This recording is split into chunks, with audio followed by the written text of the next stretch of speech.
Bonjour à tous, je vous présente un nouveau volet de la quête alchimique, un voyage initiatique.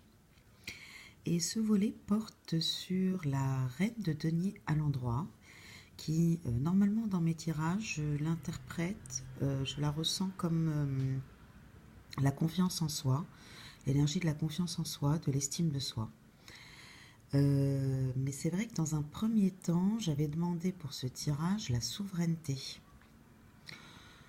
Du coup, on va essayer de garder ça en tête, voilà, le garder en mémoire, et peut-être éventuellement réussir à faire des liens, mais je vais revenir sur en fait l'interprétation de cette carte comme la confiance en soi et l'estime de soi. Donc cette quête alchimique porte là-dessus, sur recouvrir en fait cette énergie, se la réapproprier.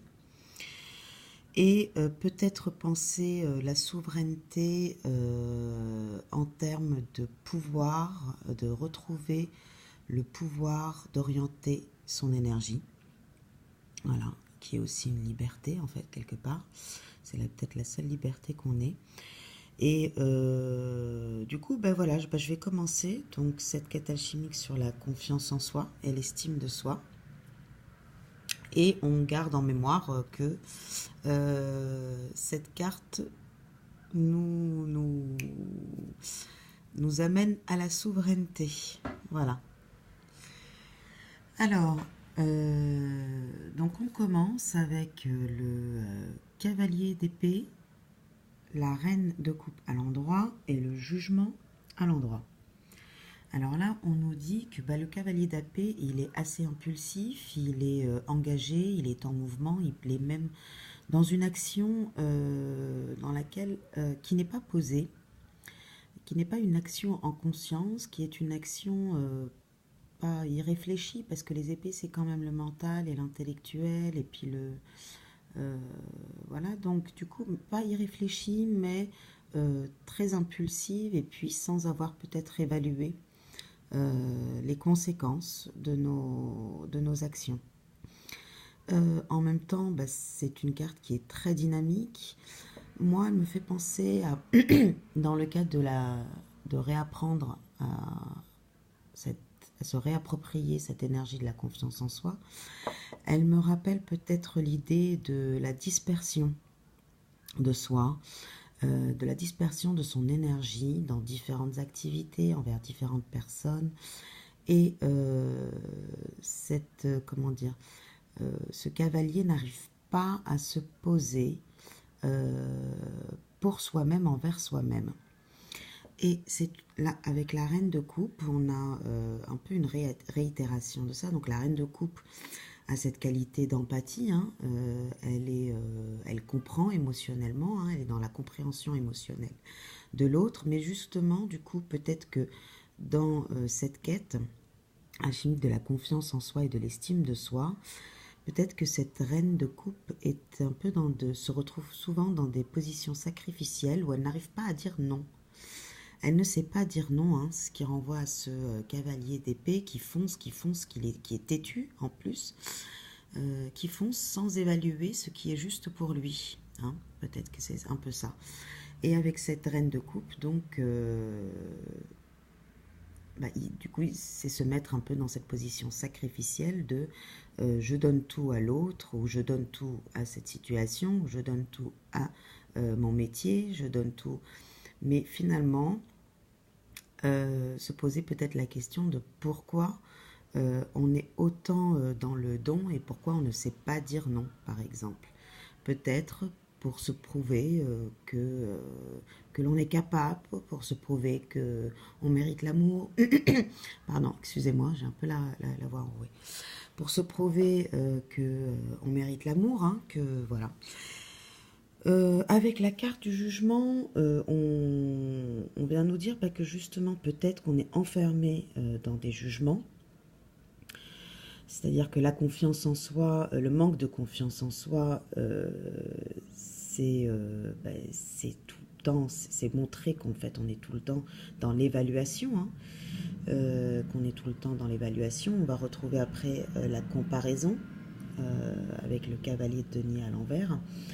Donc on est toujours dans l'évaluation, dans le jugement, on est enfermé dans ces schémas de pensée limitantes. Et on n'arrive pas à se délaisser justement de ce qui ne nous convient pas, notamment de cette énergie d'évaluation, de jugement. On a beaucoup de mal en tout cas, mais on nous invite en fait à se délaisser, à quitter ce qui ne nous convient pas, à cesser de dire oui à tout, apprendre à dire non, voilà, apprendre à dire non, apprendre à dire stop, c'est ce qu'on nous invite à faire dans ce parcours-là. Avec le 7 de denier et la roue de la fortune, donc ensemble, qui sont tombés ensemble. Là, je pense que c'est avec le 7 de denier, on va le voir, le 7 en général, sont des obstacles. Là, ici, je vais l'interpréter comme un obstacle, c'est-à-dire que on ne sait pas accueillir, en fait. On ne sait pas prendre, on ne sait pas accueillir, on est beaucoup dans l'empathie, on est beaucoup dans le don de soi, mais dans l'accueil pour soi, c'est un obstacle. Et du coup, ça veut dire qu'on ne permet pas au changement non plus d'opérer, on n'accueille pas les changements, on s'accroche probablement, on s'accroche à des choses qui ne nous conviennent pas, on s'accroche à des comportements aussi peut-être qui ne nous conviennent pas. Et on ne laisse pas place à la roue de tourner et au recommencement de prendre place. Avec les 5 d'épée et le 4 de coupe, donc tous les deux à l'endroit. Alors le 5 d'épée, donc les 5 en général c'est le mouvement, mais alors là en fait on a plutôt l'impression que c'est la trêve.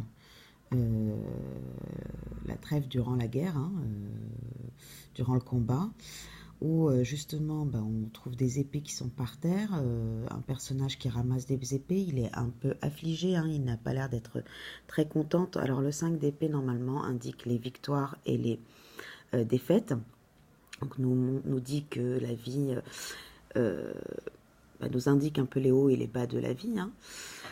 Avec le 4 de coupe à l'endroit, on est souvent dans des indécisions, parce que justement on est dans le jugement et on n'arrive pas à trancher, on a du mal à trancher, on a du mal à se dégager, entre autres des propositions ou des personnes ou des situations. Et ce 4 de coupe nous montre que même si on est là avec la coupe là, du nuage là, qui nous est portée, on n'est même pas capable de voir les aides possibles qu'on nous offre, qu'on nous propose sur notre chemin, qu'on y est assez aveugle et qu'on est encore tourné en fait vers les coupes qui sont les plus visibles, les coupes, j'ai envie de dire, matérielles, donc encore les émotions les plus palpables, directes. Et du coup, on s'empêche aussi de vivre pareil, ça devient un obstacle, on s'empêche d'accueillir, donc on s'empêche de vivre des changements aussi qui permettraient d'avoir davantage confiance, en tout cas, en la vie et en ce qu'elle nous offre de possible. Parce que justement, peut-être que du coup là...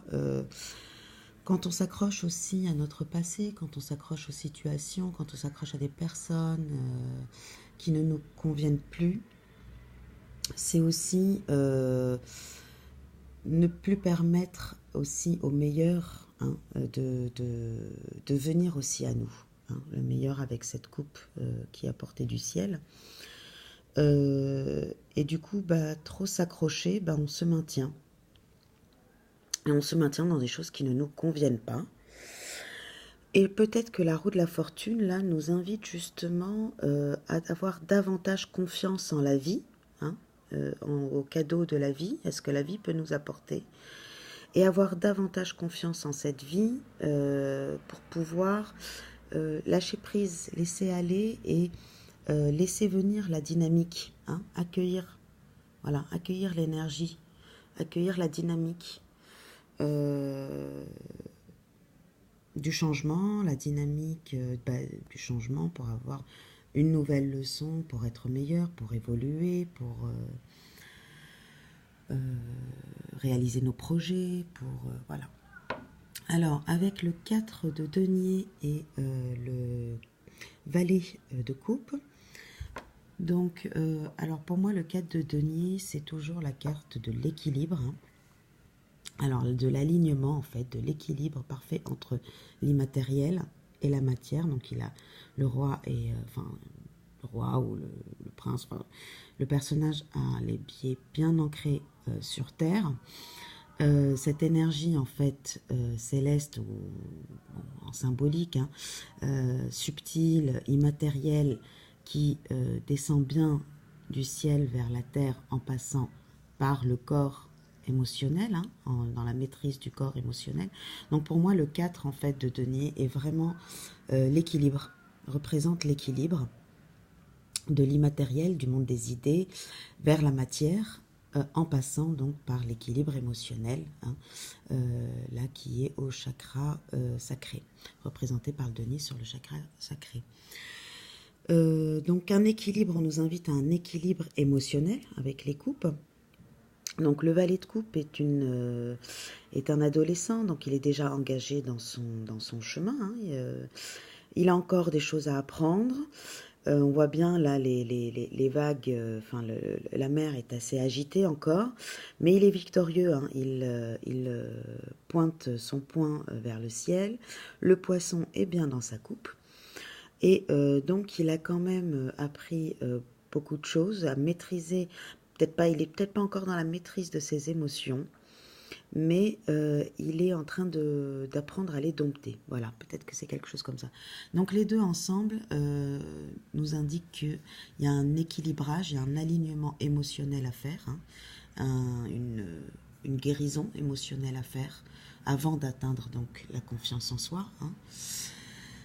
Avec le 8 de bâton et le 8 de denier à l'envers, on nous dit que il faut prendre conscience, donc dans ce parcours, dans ce chemin, il faut prendre conscience qu'on façonne notre matière, qu'on façonne notre réalité, et que justement, on a peut-être prendre conscience que notre vibration a façonné notre réalité de manière déséquilibrée, déstructurante peut-être. Voilà. Et donc l'idée est de renverser cette énergie, hein, et façonner notre réalité à l'image de la confiance en soi. Donc là, prendre vraiment conscience en fait de la loi d'attraction, prendre conscience de notre pouvoir, hein, créateur, qu'on attire ce qu'on vibre, et ce qui nous permettrait justement d'avoir un meilleur, comment dire, de mieux orienter, afin de mieux façonner, de mieux orienter nos énergies, afin de mieux façonner notre réalité. Et du coup là, donc, on reviendrait sur la souveraineté, c'est-à-dire cette définition de la souveraineté que je lui donne, qui est la suivante. C'est notre faculté, notre pouvoir d'orienter notre énergie. Voilà. Dans notre côté professionnel ou dans nos amours, ou voilà, par exemple, si on est capté par une énergie, je sais pas moi, de la jalousie par exemple, le seul pouvoir en fait qu'on a sur cette situation-là, c'est d'orienter notre énergie vers autre chose. Donc par exemple notre métier ou un autre amoureux ou voilà une autre rencontre ou voilà. J'espère que l'idée, enfin j'espère que j'ai réussi à bien transmettre l'idée, cette idée-là.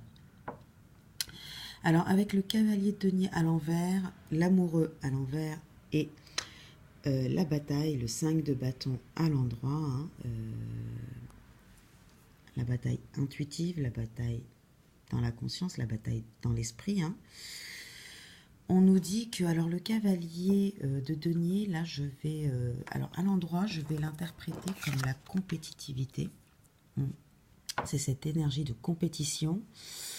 Et là, on nous dit qu'en fait, il faut sortir, hein, c'est comme la carte du jugement, il faut sortir en fait de la compétition. Il faut sortir de cette énergie de comparaison par rapport aux autres, de valorisation ou de dévalorisation des autres. Accepter en fait qui nous sommes, tels que nous sommes, ce que nous sommes, c'est-à-dire notre être, nos rêves, l'énergie déjà, ce que nous sommes hein, en tant qu'énergie. Accepter notre intériorité, accepter nos blessures, nos peurs, comprendre aussi, hein, du coup là utiliser cette empathie pour comprendre qu'en fait nous sommes tous faits de la même matière, j'ai envie de dire. Nous sommes tous faits de chair et de sang, nous sommes tous faits d'émotions, de blessures, de peurs, et nous faisons tous avec.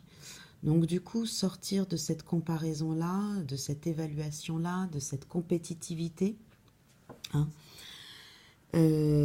avec la carte de l'amoureux à l'envers. Alors la carte de l'amoureux à l'endroit, elle est très équilibrée. Attendez, excusez-moi, j'arrive à le prendre.